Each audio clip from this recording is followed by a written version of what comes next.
Good morning, everybody out there in the hobbyverse. My name is John Newman, host of Sports Card Nation, but today I am hosting our Saturday.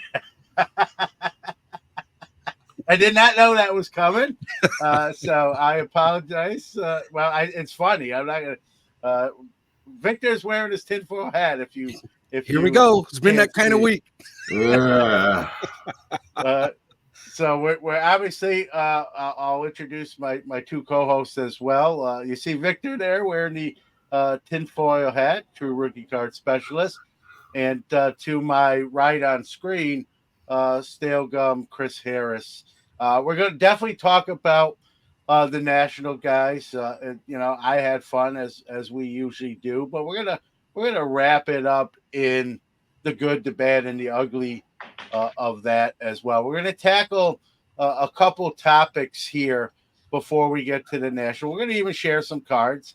So if you like visuals and card stuff, today might be your episode. Let's get some hellos this morning. Mad City Brew, good morning. TJ Online. There we go. Philly Joe, good afternoon.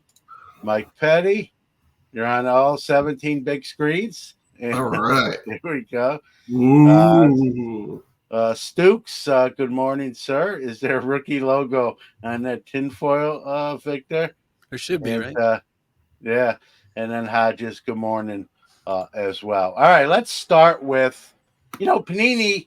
For Panini, they had a good and bad week at the same time. Earlier in the week, they were awarded a $7 million ruling that the NFL has to pay, owes them.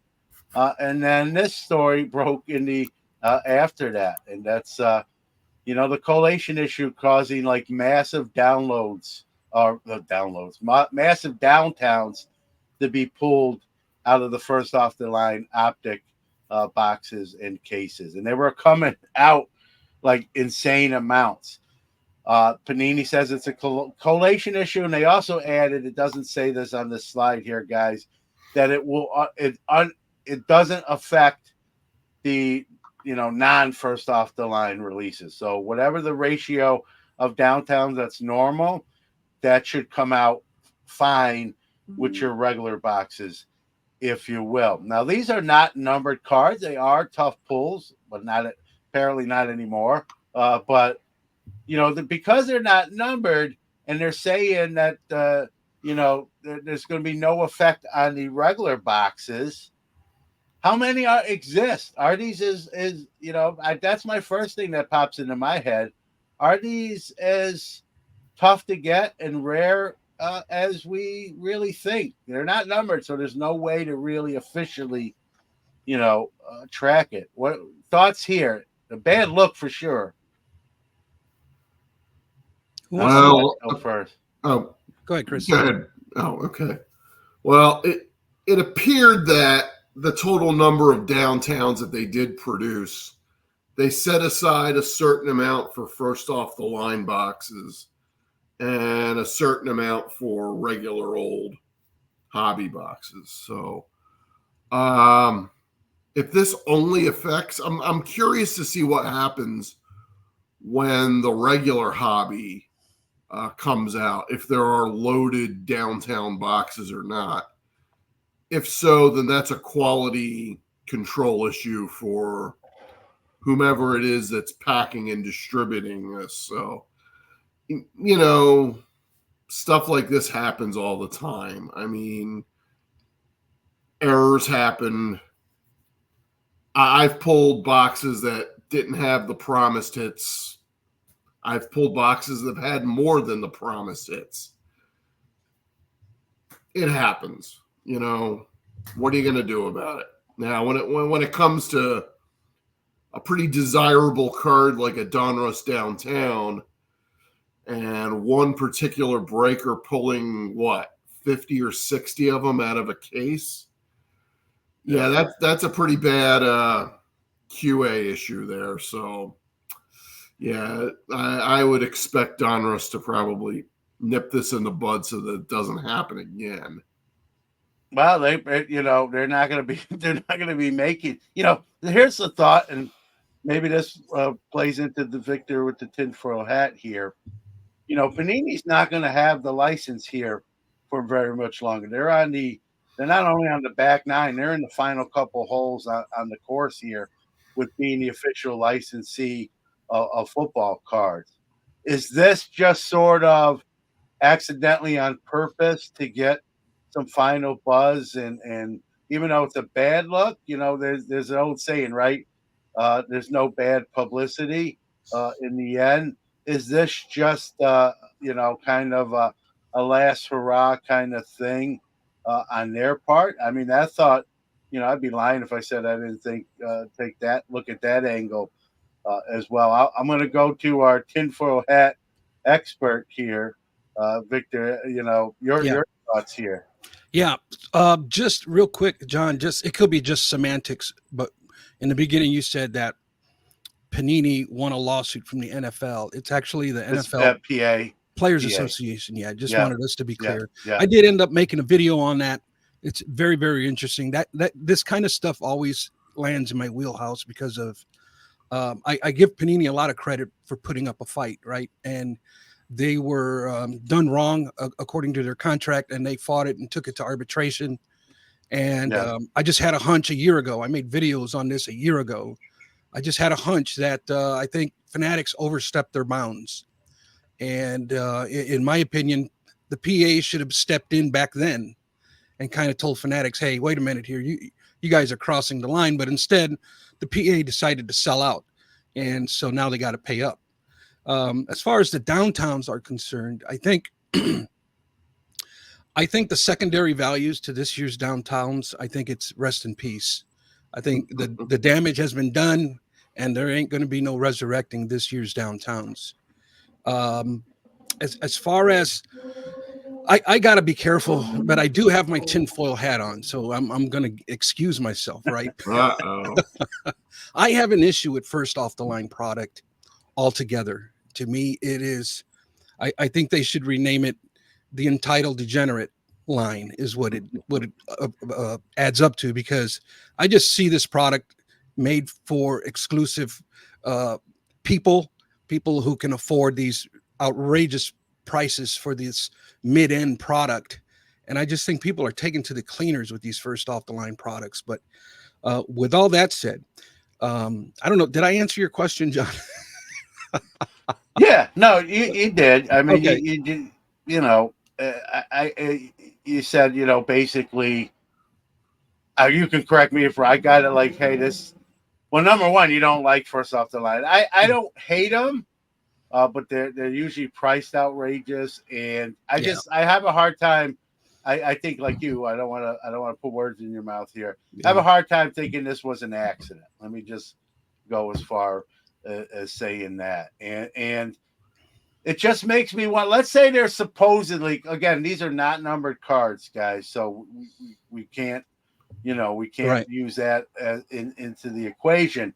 But they are supposed to be short printed and not, very prevalent, right? Let's just use an arbitrary number, right? There's only 100 of each player's downtown made. Again, I'm just pulling a number out of the air. When something like this happens, there's no way you can keep that lower number without skimming off another product, which in this case would be the regular issued product. There's got to be less in there to offset the amount pulled Correct. in the first off the line. Spot on. So if you didn't buy a first off the line box or boxes, your chances of pulling something desirable, which these are, like them or not, these are what people want to get. Mm-hmm. Your odds, your number, your chances should have went down if they did it the right way. And I guess that's my question.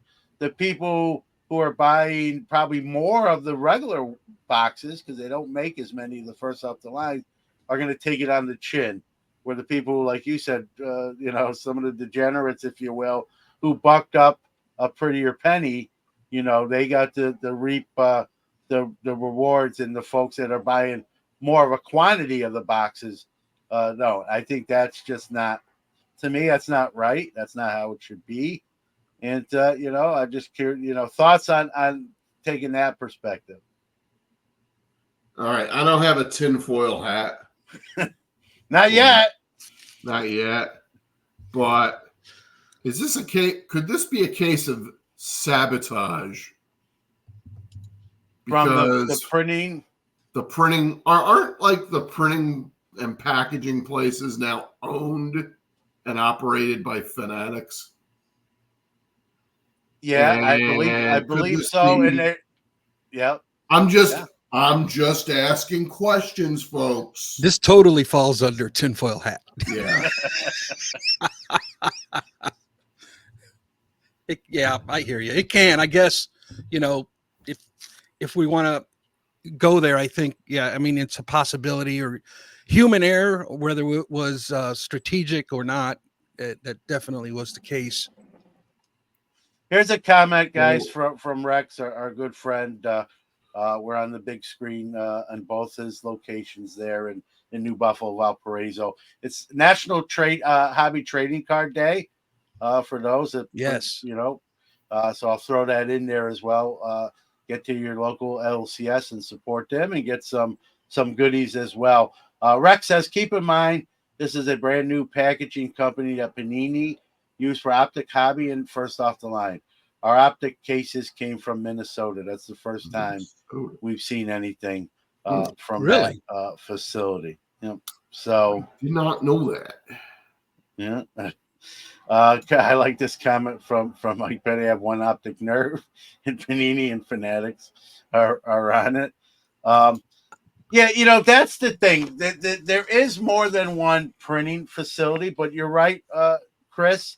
There is a facility where Topps and Panini cards are both coming out of the same building, which is head scratching when you really think about that, especially nowadays where they are definitely not on good terms here, and licensing is changing, right? And it is a thought, right? And let's just say that you're correct and that this was done somehow internally by Fanatics to make Panini look bad, right? But the breakers and a lot of the people who bought the first off the line product, they don't really care. They look great. They got 25 to 50 downtowns going out. Either some maybe staying home or going out to people who bought into their breaks. So it's sort of a double-edged sword. Yes, it makes Panini look bad, but other people are glad about it happening. So it's Yeah. I guess it depends what side of the aisle you hang your hat on. Your So non-tinfoil hat. if I take off my tinfoil hat, I'm probably leaning just to human error, just sloppiness on the side of the actual printing factory. Yeah, that's kind of where I'm at. Yeah. We'll put it back on now. Here's the other thing, though. These things, obviously, we all know these things are on sheets, and then they're actually cut and then put into the wrappers and sealed. The sheets had to have these extra. Well, that's not necessarily true. The downtowns could be added into the process. So I don't think the downtowns are on the sheets. I think they become added in at the rate they're supposed to be, which was not this high. So I guess I was going to say if the downtowns were on the sheets, I would say there's no way this is an oversight or a mistake.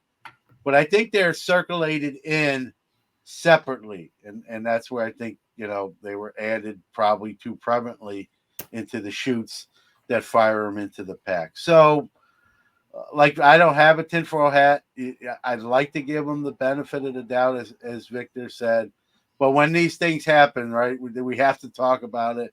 We have to look at all the angles and throw them out there. We'll never know. That's the thing. Someone will say, well, why are you talking about this? Because we don't have a definitive answer that allows us to discuss it. Right? Bottom line is rest in peace, downtown secondary values.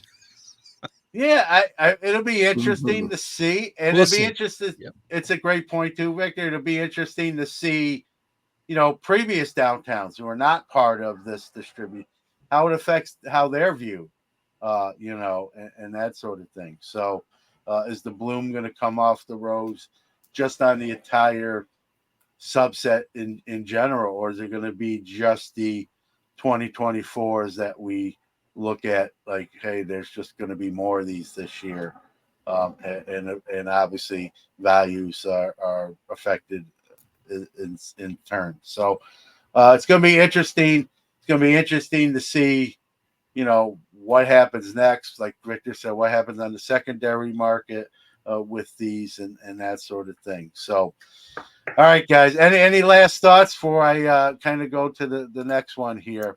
I think we kind of covered it We covered it with a tinfoil hat, without tinfoil hat. So I think we tackled it, and I got a feeling there's going to be more coming out, in drips and drabs potentially as well. So the July Gemrate data, information has come out. Ryan Sasinski does a great job tracking that. I don't know how he does it.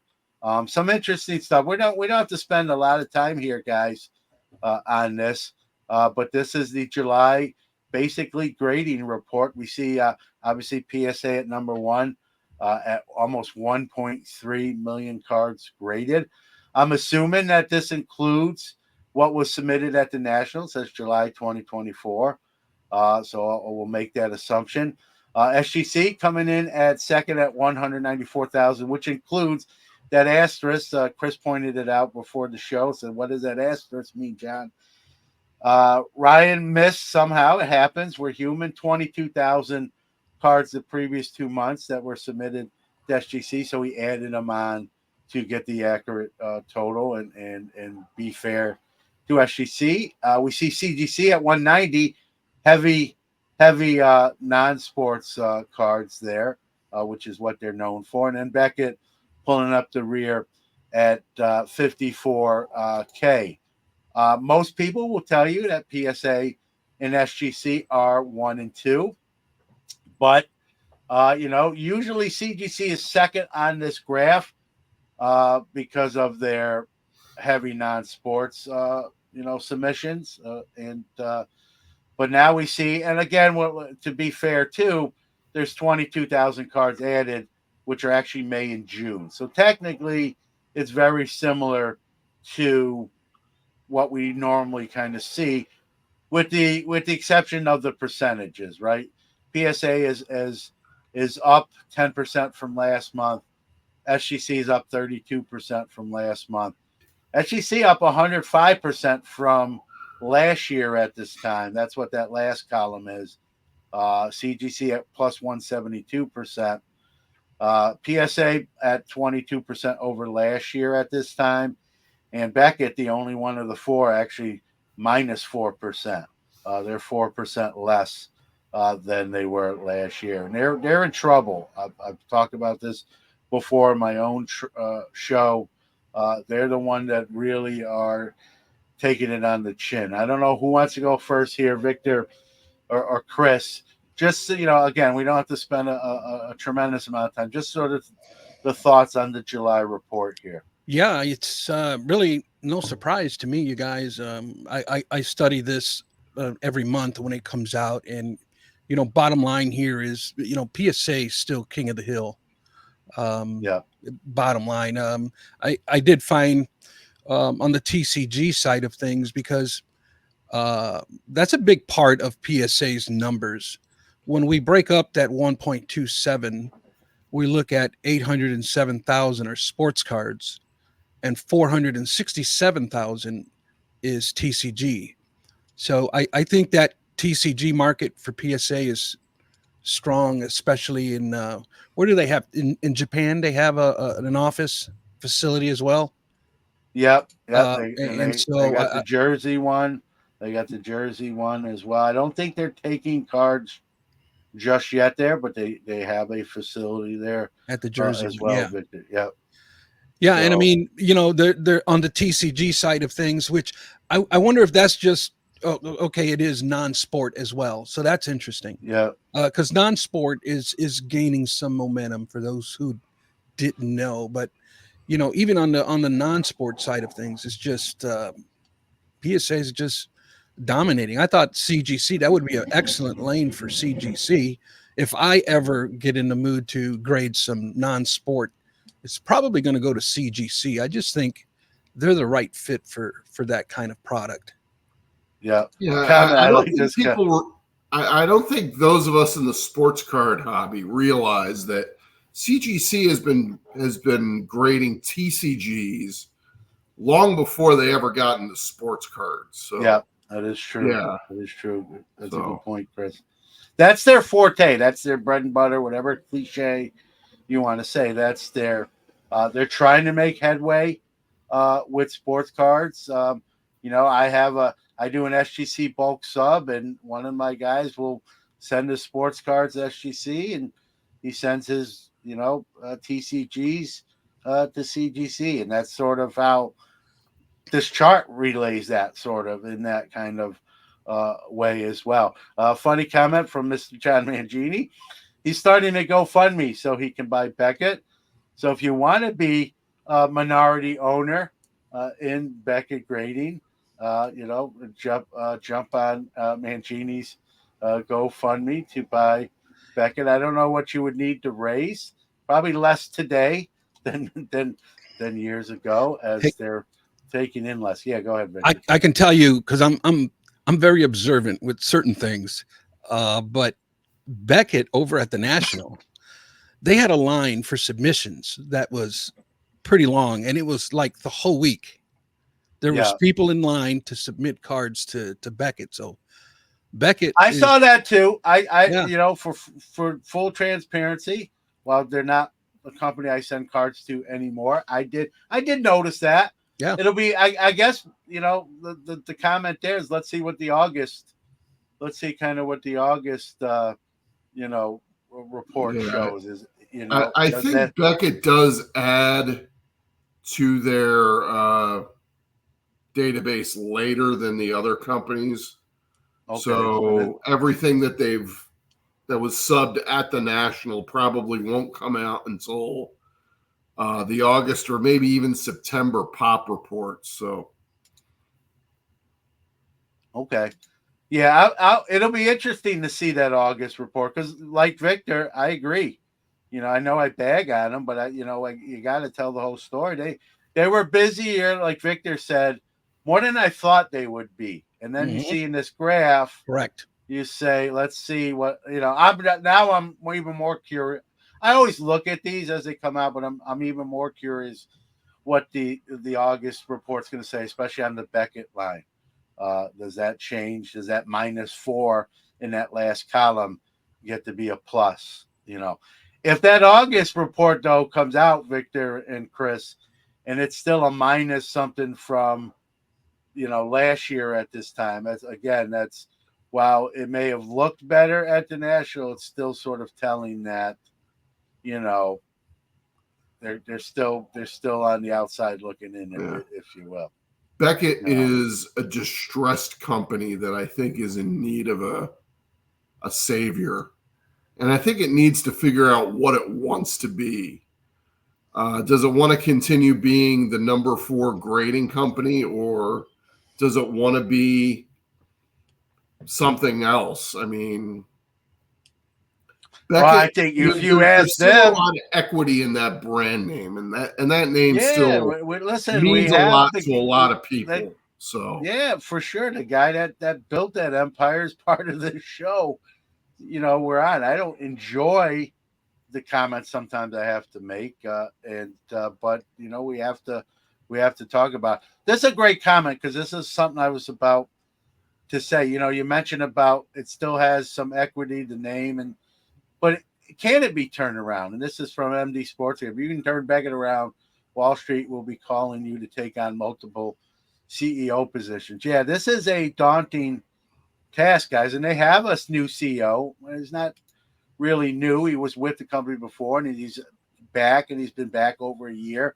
Kevin Isaacson, who most people who know him, including our own very Dr. Jim, like him and say he is. If anyone can do it, he can do it. So we got to get. I guess we got. How much time do we give a new CEO? We talk about like sports teams. A new GM comes in, a new manager comes in to try to turn a team around and get on the winning side. And they usually have a couple years, right? And then if it still doesn't happen, a GM might get fired or a manager might be let go. This is not exactly the same thing, but Kevin's back at Beckett. Is how much time does the powers that be give him before they say you're not getting it done either? Like, what kind of shelf life do you put on that? Well, fortunately, Beckett isn't a publicly traded company, because if it No, were, yeah, then that leash would be awfully short, a lot shorter than it is. yeah. I don't know. It's And, up to. and here's how I feel. The longer they sort of just kind of stay at 4 and lose a little ground or lose a lot of ground, that hole gets deeper, right? It gets harder to dig out of. And that's my point. Is it might be a point where it's a futile effort. It's just not going to happen, and they almost have to accept what they are now in comparison to what they used to be. And people forget, Beckett isn't just a grading company. It's a data company. It's a publishing company. It's a media company. It's literally called, right. or at least it used to be called, Beckett Media. And if I had any advice for Mr. Isaacson or anybody else at Beckett, play into the media part of it. Yeah. So, here's well. the card deal. It makes a comment about listening to customers and getting feedback and utilizing it. I'm going to put this comment from Mike. It's not very nice, but Isaac is a well-known boob. Let's put it in the chart. What I've heard from people that know him, truth be told, I won't mention names, is he's a pretty direct guy. Calls it like he sees it. Can be maybe a little stern. I've heard the word kind of like Mike Petty. Yeah. Maybe they're the same one and the same. But can be kind of a mean-spirited guy, but is very intelligent on the same hand. So kind of a taskmaster, wants to get things done. He's a hobby guy and not another tech bro. That's true. You got to give him that much credit, right? He has hobby experience, which the last, I believe, 2 hires there, they plucked from outside the space. And I just don't know how that works. You got to this is a sort of a unique industry that I think you need some working knowledge to come in and start pushing buttons and driving the plane. So they got that much, and like you said, Chris, it's a great point. Being not publicly traded, he's probably got more of a leash and a lifeline than had it been the other way around. Any final? I agree with Philly Joe. I don't even know how we got on this topic. It was not on the roster. Yeah. Well, from the Gemrate. From the Gemrate. Okay, that's right. That's right. All right, guys. Let's get to the fun part, right? The main crux here. Wrap up of the 44th National, which just ended. And I know many in the chat room were there as well. I liked it. I didn't like everything. I'm gonna go. I'll just get my Wi-Fi soapbox moment. It's 2024. We know dealers need Wi-Fi to look up things, to run credit card transactions. We know customers need it for comps and to run those credit transactions they're making. We know the breakers need it for live streaming. The National knows how many dealers are setting up. The National has a pretty close estimate to how many people are going to be in that building by tickets sold. It's 2024, man. Like, I just don't get the Wi-Fi issues. It seems like almost every National. And then I also noticed, I don't know about this, I also noticed it gets better towards the back end of the week. Friday, Saturday, Sunday, my phone was working better than it did Wednesday, Thursday, Friday, Wednesday, Thursday. So apparently they did something. Something changed. So why can't we make that change from the beginning so it works like that right off the jump street? Yeah, I Well, want I think to. one of the reasons why it worked as the week went on is that more people went home on Sunday. That's true. So, Yeah. Well, even take Sunday out, Chris. Saturday, which was, I felt like Friday was more busier than Saturday. I don't know about you guys or anyone else in the chat room. And it was just a feeling. It wasn't anything with crunching numbers. But Saturday, my phone worked a lot better than it had on Thursday and Friday. So, again, it's 2024. They have I've been to other big events that are not even necessarily hobby ones, and Wi-Fi is not an issue. It's the one thing I won't give them a pass on, or the benefit of the doubt. Go ahead, Victor. I want to shout out John Mangini. This is his area of excellence. This is what he does for a living for many years, and he made an excellent video on this entire topic, and he even touched on what they need to do, and he is just in disbelief himself with the type of internet service that they provide. He makes the claim as well, it's 2024. There's no way that they should be having these types of issues. Now, shout out to John, but here's my thing. I have my tinfoil hat on, right? oh boy. Why would the dealers want to have good Wi-Fi service for everybody? Why would they want you to check comps? They don't. Well, they don't. But if you listen, I take credit. I'm a dealer. I don't set up at the National, but I set up at other shows, and I take credit card, and I have a machine. I have a card reader, right? I need that. Well, you could operate off your phones. Sure. It's tricky, but it's better to have the Wi-Fi. So but I've heard dealers say, Victor, and maybe you have too. I don't want to assume you haven't.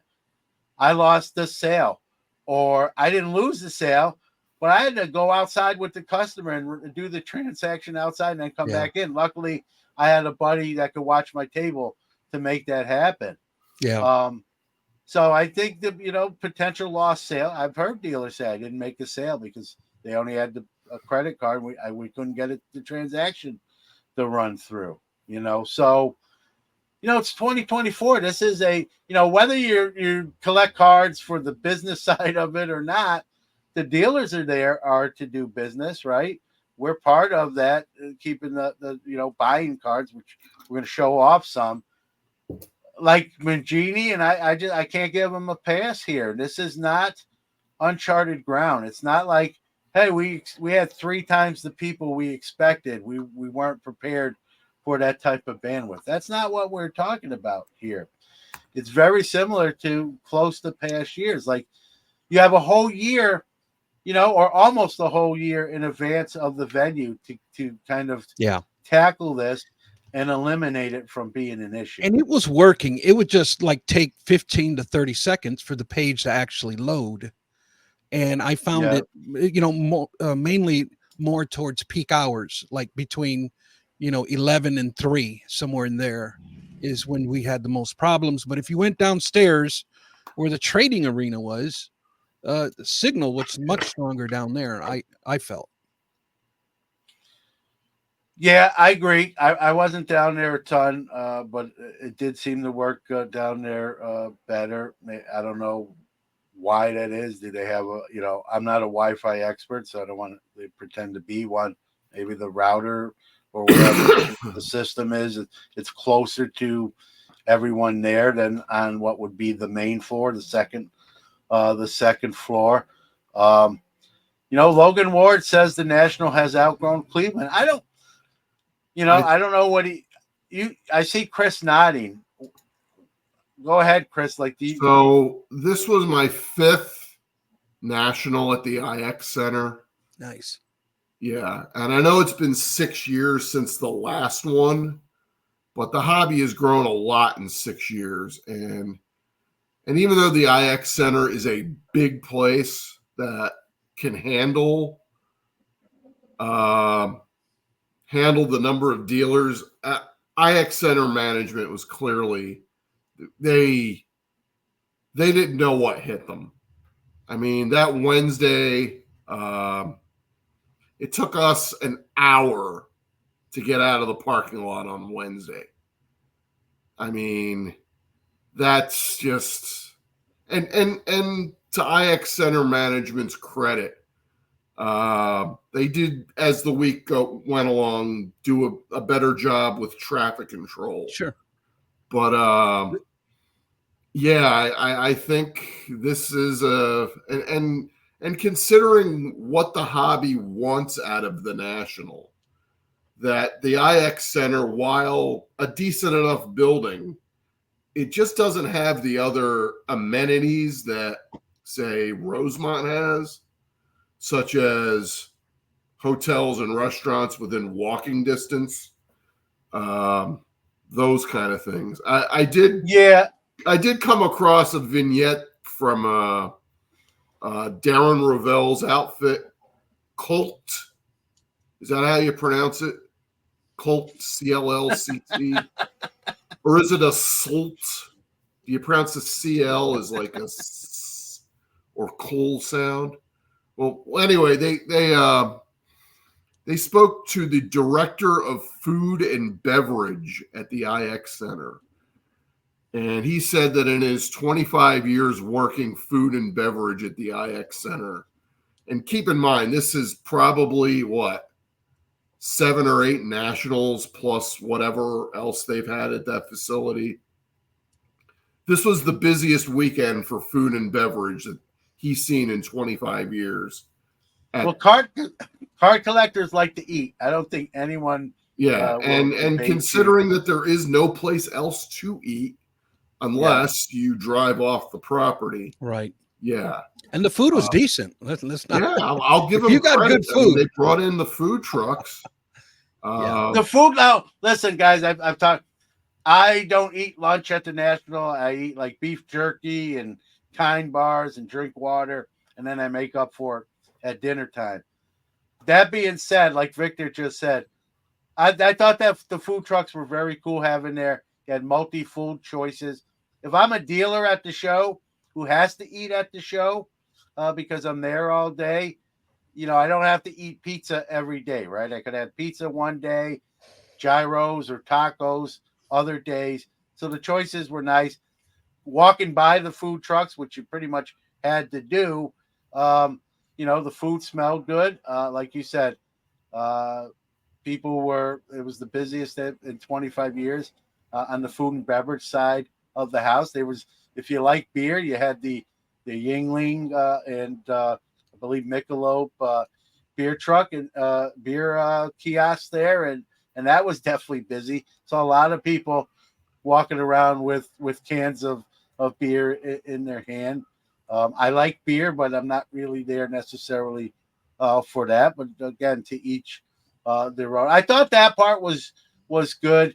Where it was good, but at some, you did sometimes have to, cut through the line to get to where you wanted to go.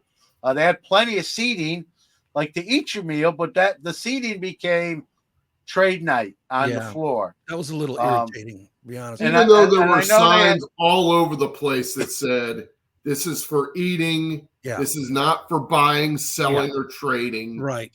People did it anyway. And then during peak hours, you're struggling to find a seat. It's like, come on, guys.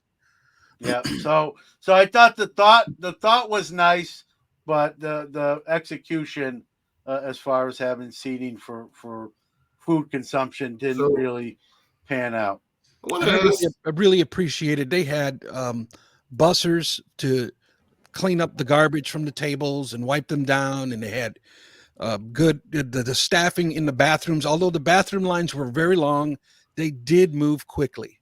And they secret, I think we all found out, right? The secret to go downstairs to the bathroom. I walked out I forgot who. I think it was Ruben Ruben's like, go downstairs, but don't tell Yes. anybody, because then Yeah. Yeah, the but you, secret. you couldn't get down there unless you had a certain pass. Pays to Yeah, be so I the VIP. Yeah. yeah, so I went down there, and like there was like I walked right in. I walked by Chipper Jones at one point, Earl Campbell another, um, Yeah. and had no problem with the use of the bathroom. So but the lines on the main floor were tremendous, and if you had to go bad, But they went I quick, feel John. I'll for be you. honest with you. Yeah. You Okay, zipped right through there. You really did. And they yeah, had okay, attendants in there like the whole time. They were cleaning the place constantly, filling up the paper towels, taking care of things. I mean, it wasn't that bad. okay. I Oh, just kept going downstairs because of the ease and get my steps in Mhm. anyway.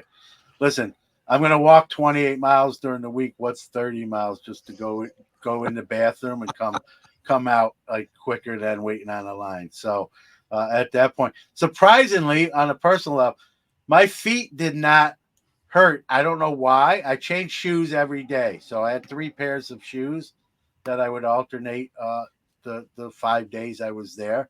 I don't know if that's why. But one thing that wasn't unscathed was my midsection and lower back did not escape the wrath of that was what hurt me the most. Some of that might be from the drive and being kind of stuck in one position, but really happy that my feet usually wave the white flag. They did not do that this time. So there's just some useless information right there. Overall, so go ahead, let me Chris. ask you guys something. Did you like the way the building was set up where the south end of the building was where all the breakers, all the corporate pavilions, all the madness, for lack of a better term, was?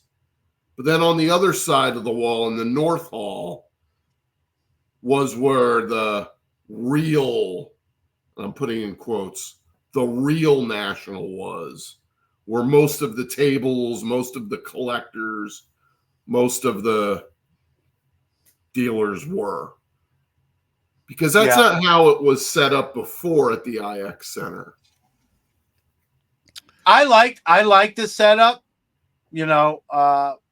From a personal, like I don't get into breaks, or that's not my forte or niche.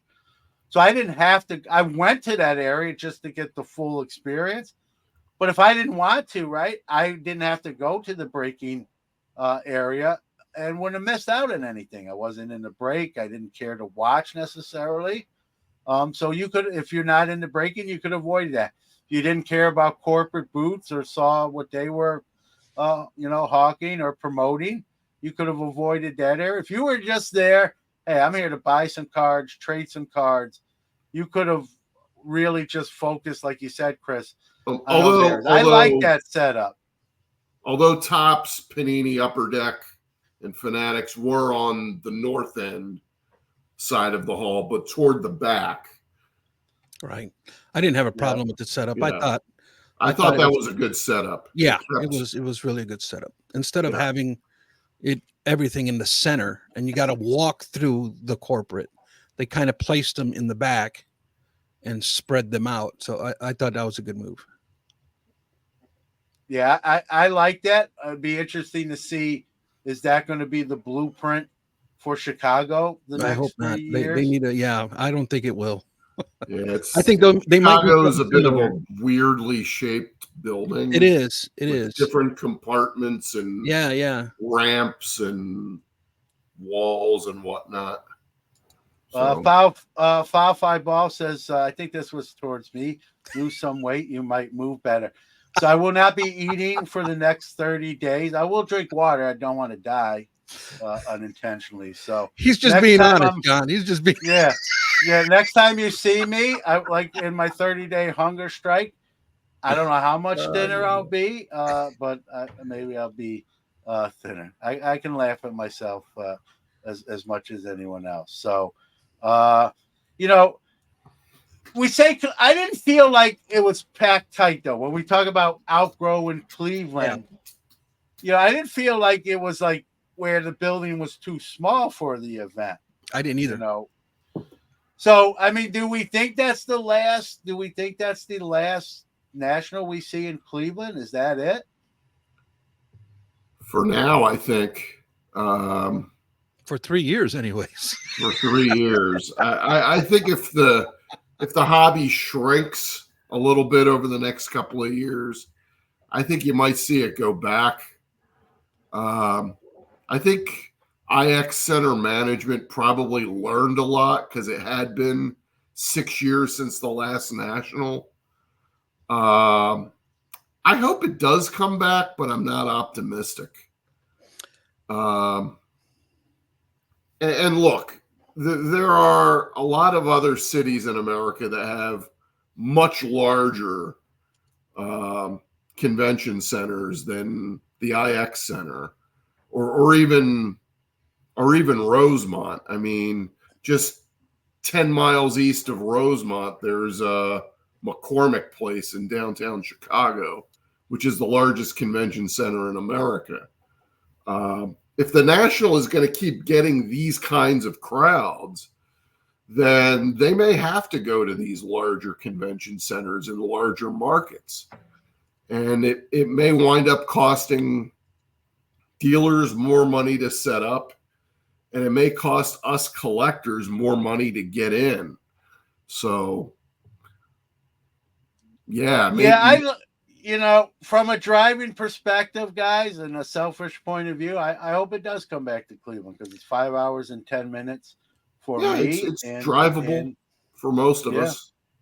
People don't believe me when Cleveland is actually closer to me here in central New York than Atlantic City is. And I myself would have lost that bet until I actually looked it up. It's a matter of 15 minutes. It's not light years, but it's still, I would have lost it.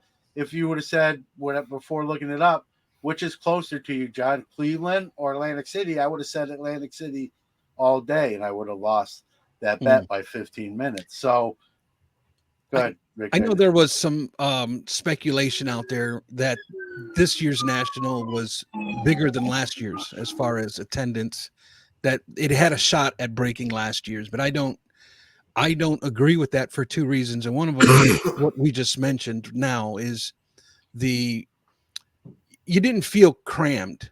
You felt like you had plenty of room, but then at the same time, the square footage is like 150,000 square feet smaller than the convention center in Chicago. I believe that was the number I was given. So I don't think, for those reasons, I don't think we broke last year's record. Foul Five Ball is on my big fan list. Typical East Coast bike. Yeah, Foul Five Ball. I try to not fly to save some money so I can buy more cards. Call me crazy in East Coast bias, but there you go. But I'm fat and I'm frugal. Fat and frugal. I think I'm starting a new podcast. It's called the Fat and Frugal Podcast, and I'm going to actually ask Five Foul Ball if he wants to be my co-host, and he can just take shots at me. For your age, you're fine, John. You're just big boned. That's all. I'm husky. I'm not fat. I'm an Adonis. What are you guys talking about? There you go.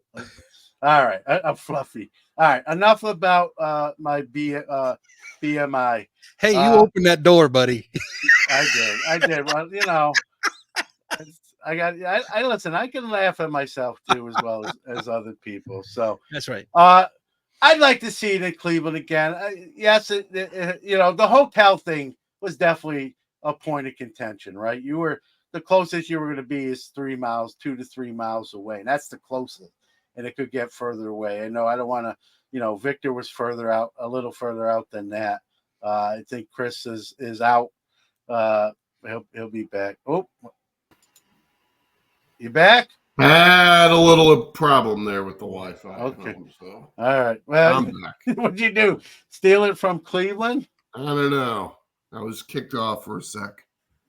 Anyway, I'm back. Yeah, I got wrecked by Ubers, but it was cool because the Ubers were coming in from the back side. They were taking back roads to the Yeah. convention center, and then there was an entrance in the back for Ubers. So they would Yeah. just go through there and drop me off, and I didn't have to sit in the traffic jams. Yeah.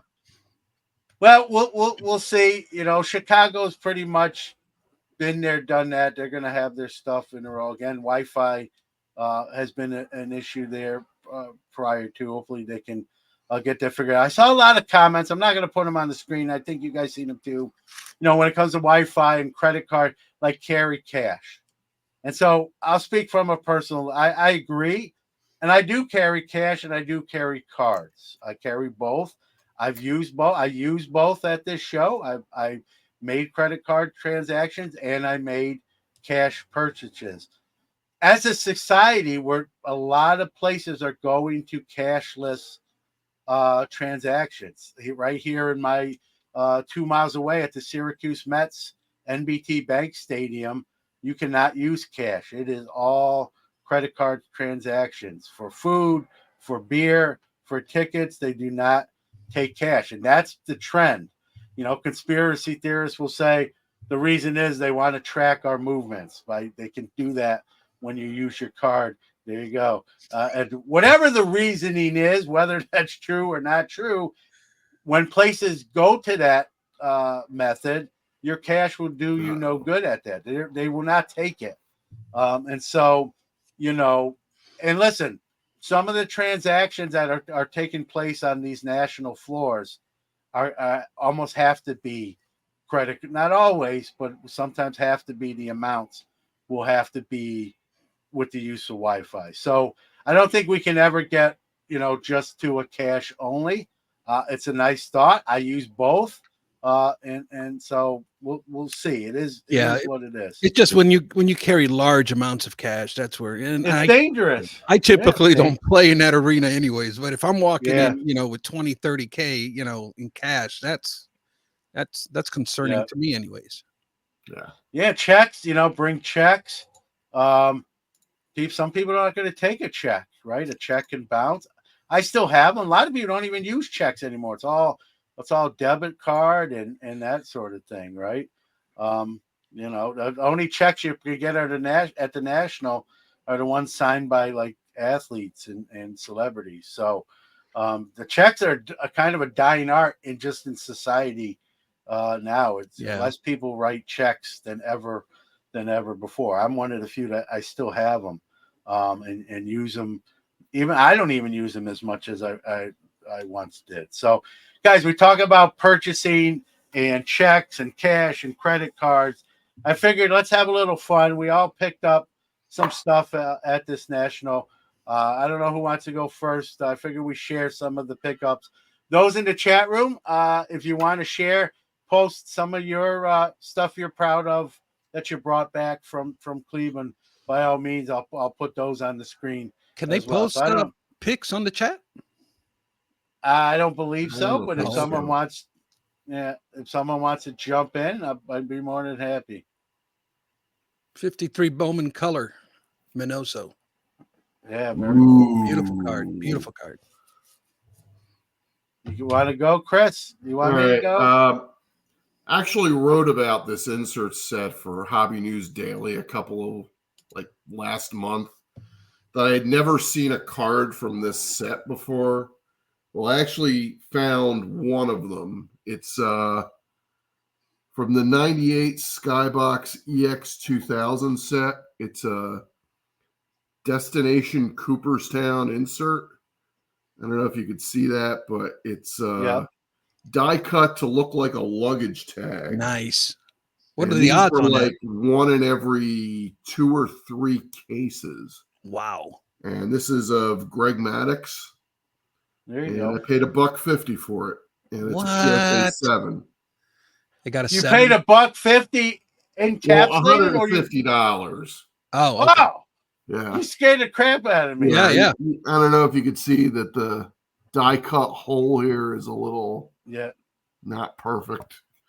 But like I said, first time I'd ever seen one of these, so I picked it up. So another big goal that I try and go to the national for is to try and complete my run of early 90s Donruss Elites. I only found two, and they were both from the 93 set. I found a Barry Larkin, numbered to 10,000. I don't know if you could see that through my crappy web camera, but the big one was the Will Clark autograph from 93. And Cool.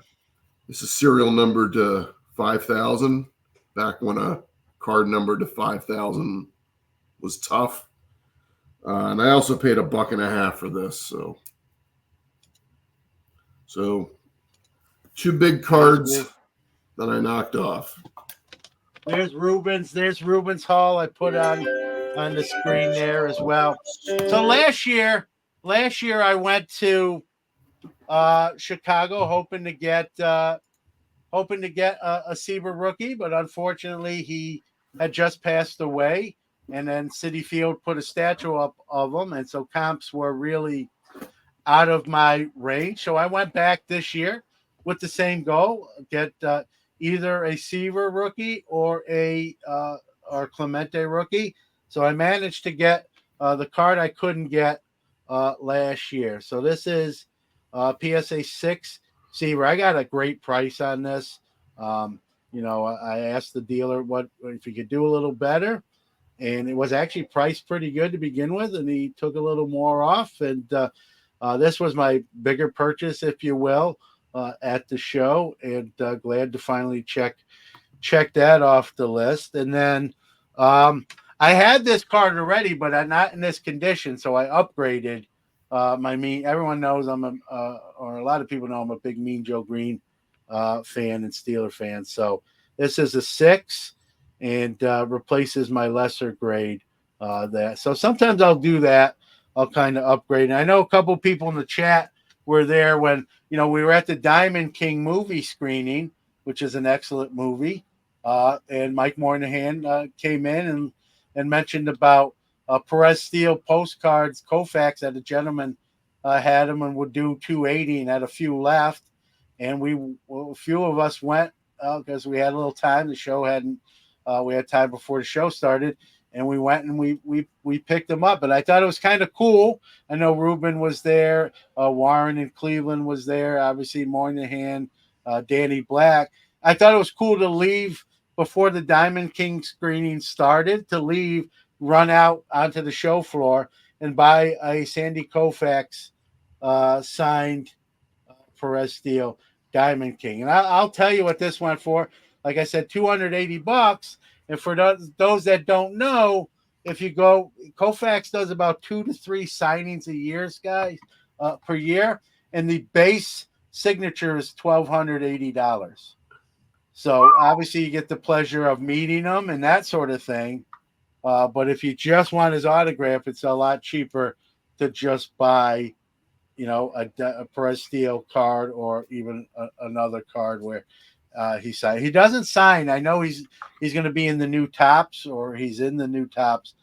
Very limited number of autographs, and one of the cleaner looking autographs. Beautiful signature, yeah. Yes. Yeah, no SK. If he played today, you just get like an SK on the card. But thankfully, he's What's he old charge school. for his rookie card, John? I wonder. To get signed? Yeah. Don't quote me. It's about $2,000. About $2,000. Yep. So if you want, and I get it, he doesn't do many appearances. I'm sure he's very philanthropical. He's getting up there in age. We could make an argument.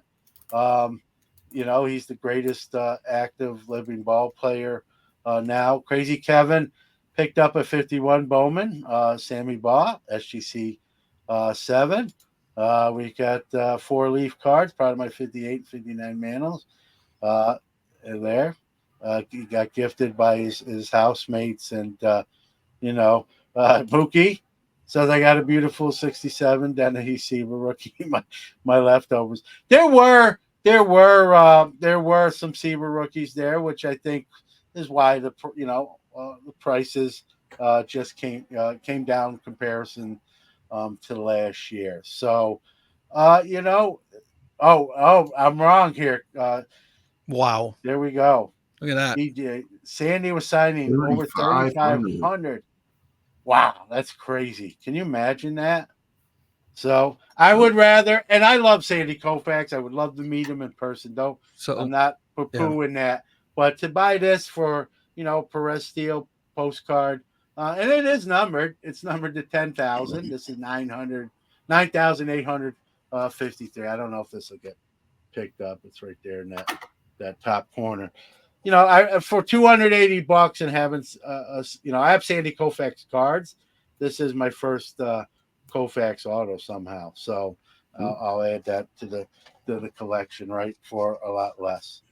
$1,250 for everything else, for his signature. So, and I believe he's 86 years old, guys, and I know he's in pretty good shape. I know he still does some consulting with the LA Dodgers and the organization. 280 for yours is a great price, John. Yeah, well, that's when Moynihan came in, and that was very nice. Hey guys, there's like 3 left, and I didn't jump at first, and then I really did the math, and I'm like, that's almost like a no-brainer. That Mike, he's an influencer, man. He's an influencer. Yeah. So, well, he cost me to spend $280 more, but I'm not complaining. He influenced me to go home with a little less money. But listen, you can't argue that the buy was. Yeah, we can't argue about the purchase itself. So, Autos Ruined Vintage Cards from. So. Well, guys, any kind of we're over the hour by a couple minutes. Any kind of final thoughts? I got one final pickup. All right, yeah. Go ahead.